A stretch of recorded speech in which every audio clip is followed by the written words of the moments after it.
Herkes uyanması lazım. Herkes ayaklanması lazım. Ne olursa olsun yarın devlet mecburi bir adım atacak. Çünkü o sürece gelmişiz. İnşallah bundan sonra daha kan akmayacak. Yeni bir süreç başlayacak. Bu süreçte güzel bir adım atılacak. Güzel bir barış olacak. İnşallah bütün zindanlar da hepsi boşalacak. Bütün insanlar özgür olacak. Özgür olacak inşallah. Hepimiz gözümüzde görüyoruz. Aramızda da göreceğiz. İnşallah güzel şeyler ortaya gelecek. Biz onu, umudumuz vardır. Biz onu bekliyoruz. İnşallah bu saatten sonra. Yani direkt gün, evvelsi gün biraz kafam böyle kanma karışıklığı. Ama bugün ben başka çeşit oldum. Gerçekten. Anneler, hele anneler için. Hele anneler için. Ne kadar güzel bir şey. Biz inanamıyorduk bunu. Çok şükür bunu kulağımızı da duyduk. Biz çok mutluyuz. Bu sürece de bekliyoruz. İnşallah güzel adım atılacak. İnşallah devlet de bizi dinliyor inşallah. Herkes bakıyor.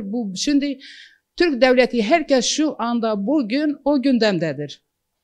İnşallah herkes yerini bulur. İnşallah adaleti bulur. İnşallah bir barış gelecek.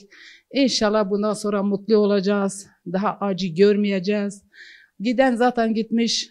Amacımız odur ki çocuklarımızın kanı yerde kalmasın. Dedi bütün anneler, herkes kendi tanıması gerekir. Herkes de çalışması gerekir. Bütün insanlar kim olursa olsun bu sürece destek olması gerekir. Kim olursa olsun herkes elinde ne geldiyse, nasıl yeni süreç başladı elinde ne geldiyse, bu saatten sonra da kimsenin elinden ne geldiyse el atsınlar bu barış sürecine. Ne olursa olsun herkes mutlu olmalı. Kim olursa olsun. Kim olursa olsun herkesin mutlu olması lazım. Ya tabii ki barışı isteyen bütün halklar için böylesi bir çağrı, özellikle 26 yıldır ağır tecrit koşullarında yaşayan bir halkın önderinin canlı bağlantıyla bu halkın karşısına çıkıp barışa dair bir çağrı yapması insanda büyük heyecan yaratıyor. Bunu halkımız çok büyük bir heyecan ve umut verici olarak görüyor. Biz de böyle görüyoruz. Çünkü yıllardır bu halk, Türkiye'de yaşayan halklar boğazlaştılar birbiriyle. Ağır bedeller ödendi. Kan, gözyaşı ve geldiğimiz nokta barışa dair umut verici bir durum. Bunun için de mutlaka heyecanlanmamak elde değil. Ya şimdi şöyle, dünyada hiçbir savaş sonsuz silahla bitmemiştir. Mutlaka her savaşın sonu barıştır. Ve sonuç itibariyle Türkiye'nin geldiği noktada Orta Doğu'da yaşanan ve 3. Dünya Savaşı dediğimiz İran'ı, Irak'ı, bütün Orta Doğu'yu kana bulayan bir dönemde Kürt ve Türk halkının bu cumhuriyetin kuruluşunda birlikte hareket eden her iki halkın ve halkların birlikte yaşama umudunun yeniden yeşermesi halkta büyük umut yaratıyor. Hiçbir zaman barış tek taraflı değildir. Barış ancak çift taraflı olur.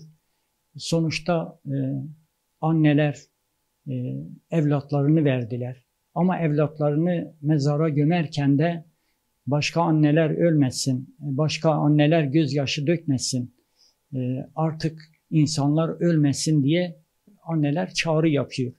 Bu Kürt'ün annesi de bunu yapıyor. Fakat hani umudumuz odur ki artık diğer taraftan da asker annesi, polis annesi de bu acıyı duyabilsin. Çünkü acının gözyaşı yoktur. Hepsi aynıdır. Gözyaşları farklı değildir. Bu açıdan halk umutla bu süreci bekliyor. Halkımız yeni bir aşamaya geldi. Önderliğin çağrısıyla silahlı mücadele bir araçtı. Bu araç işlevini gördü. Bundan sonra demokratik siyasette halkın demokratik siyasette kendi görev ve misyonunu yerine getirmesi gerekiyor. Bu da halka büyük bir sorumluluk yüklüyor. Halkımızın artık bu süreçten sonra demokratik siyasette Türkiye'deki savaş atmosferinin, Türkiye'deki acıların, Türkiye'deki adaletsizliğin, haksızlığın, hukuksuzluğun önüne geçmesi için çaba sarf etmesi gerekiyor. Bu halkımızın, hepimizin üzerine düşen bir görevdir.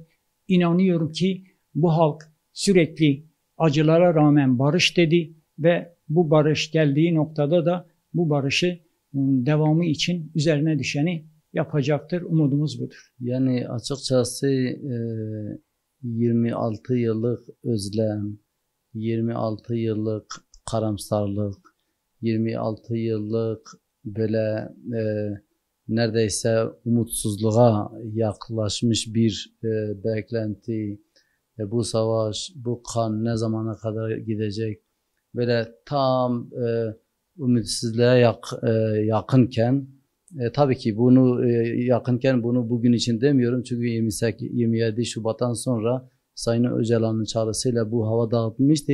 Yalnız böyle şimdiye kadar sanki böyle hala da böyle bir belirsizlik var, sanki böyle bir karamsarlık varmış gibi, daha dağılmamış gibi.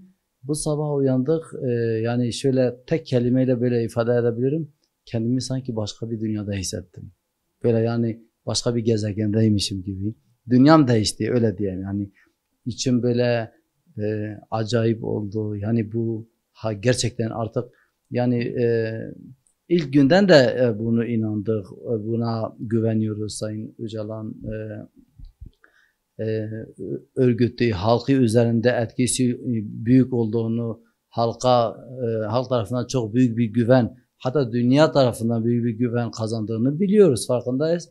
Ama bu sabah gerçekten böyle var ya, zirve yaptı bu güven. Artık bu çağrıyı duyunca kendimizi çok güzel hissettik. Çok böyle yani artık o eğer hani bu 27 Şubat'tan bugüne kadar o tartışmalar, acaba güven var mı, güvenilir mi, güvenelim mi, güvenmeyelim mi birbirimize, onlar hepsi bence o düşünceler nasıl diyeyim, yani tabir yerindeyse çöp oldu gitti o düşünceler. Tek artık şuna odaklanmamız lazım. Yani bu barışı nasıl daha güzel, daha ileri bir şekilde, daha böyle yaşama geçirmeye dönük odaklanmamız lazım. Herkes yani odaklanmış olmalı ki ben öyle düşünüyorum. Yani dediğim gibi şu anda bugün diyebilirim ki artık halk, özellikle anneler, özellikle gençler artık bunu bilmeli ki artık bu savaş bitmesi lazım. Bitmesi mümkündür. Hatta bitse her açıdan bu toplum için iyi olacak. Bu toplum daha iyi gelişecek. Bu toplum daha iyi ilerleyecek. Bu toplum daha güzel bir yaşam yaşayacak. Bir refahı yakalayacak. Yani artık herkes kendi üzerine düşeni öğrenip ona odaklanması lazım. Bu barışı sona götürmek için. Sürece ters düşen, sürece olumsuz etki eden herhangi bir söz veya davranıştan kaçınmak lazım. Yani bence tarihi bir gündür bugün. Yani öyle yıllarca cezaevinde bir halkın önleri böyle tutuklanması, esir alınması. Böyle bir tablo aslında yani bizi hem gururlandırdı, hem de bize moral verdi, hem de ileriye dönük, barışa dönük konuşmalar gerçekten bizi etkiledi yani. Bu tarihi günde de biz de geçmişte işte diyelim 2009'da, onun dışında şeylerle birlikte bizler barış için gerçekten çok çaba gösterdik o dönem. O dönem bizim bir şeyimiz vardı, talebimiz vardı. Dedi ki bizleri PKK'yı gerilla ve önderimiz olarak gördüğümüz Sayın Öcalan'ı görmeyerek bir çözüm geliştiremez. Bugün o noktaya geldi. Bu da ben gerçekten de sevindirici bir şey. Ama bunun pratikte adım atması gerekir. Yani sadece çağrı tamam iyi. Yani tarihte görülmemiş bir şey. Cezaevinde böyle bir açıklama aslında yani hiç kimsenin ummadığı bir şey. Ama gerçekten eğer adım atılırsa, bunun arkası doldurulursa çözüm de çabuklaşır. Yani barış için kim adım atarsa bizler destek sunarız. Kim olursa olsun. Yani ben dedim ya, tarihte görülmemiş bir şey. Yani ilk defa yani 100 yıllık cumhuriyette bir halkın önderi işte terörist dediler, hakaret ettiler, her şey dediler. Ama böyle bir tabloyu kimse beklemezdi. Demek ki bazı şeyler var çözüm için. Devletin atması yani devlet kendisi aslında atıyor bu adımı. Çünkü devletin hapishanesinde böyle bir açıklama yapılması gerçekten tarihi bir şey. Bizi de sevindirdi. Gerçekten sevindirdi. Yani şimdi cezaevinde böyle bir açıklama televizyonda da dünyaya duyurulması gerçekten farklı bir şey yani. Bizi sevindirdi, gururlandırdı. İlk defa Sayın Öcalan'ı gördük. O da bizim için gerçekten bir şey. Hem fiziki olarak hem sağlığı yerinde böyle bir tablo gördük. Diğer arkadaşlar da öyle. Ama tabii bunun gerçekten de eğer adım atılacaksa o zaman bir an önce yani pratik adımların atılması lazım. Örnek vereyim işte operasyonların durmasıdır. Onun dışında cezaevinde bir sürü hasta tutsak var. Bunların cezaevinde bırakılması, kadın arkadaşların bırakılmasıdır. Yani bunlarla belki adım atılır, belki daha da çözüm de çabuklaştırılır yani. Yani demokratik toplum çağrısı aslında bir halkın demokratikleşmesidir demektir. Yani demokratik toplum aslında onu çağrıştırıyor. Yani demokratik toplumu zaten eğer sen örgütlersen, bir adım atarsan, demokratikleştirirsen bu halkı, o da yasal zeminde olması gerekir, mecliste olması gerekir. Yani çünkü mecliste önderlik diyor ya, mecliste komisyonların oluşması gerçekten de yapıcı bir şey. Yani çözümü de çabuklaştırır. O komisyon yani cezaevindeki arkadaşların yani bırakılması lazım yani. 30 yıl, 31 yıl, 32 yıl, 35 yıl cezaevinde olan arkadaşlar var, hasta tutsaklar var. Yani onların öncelikle bırakması lazım.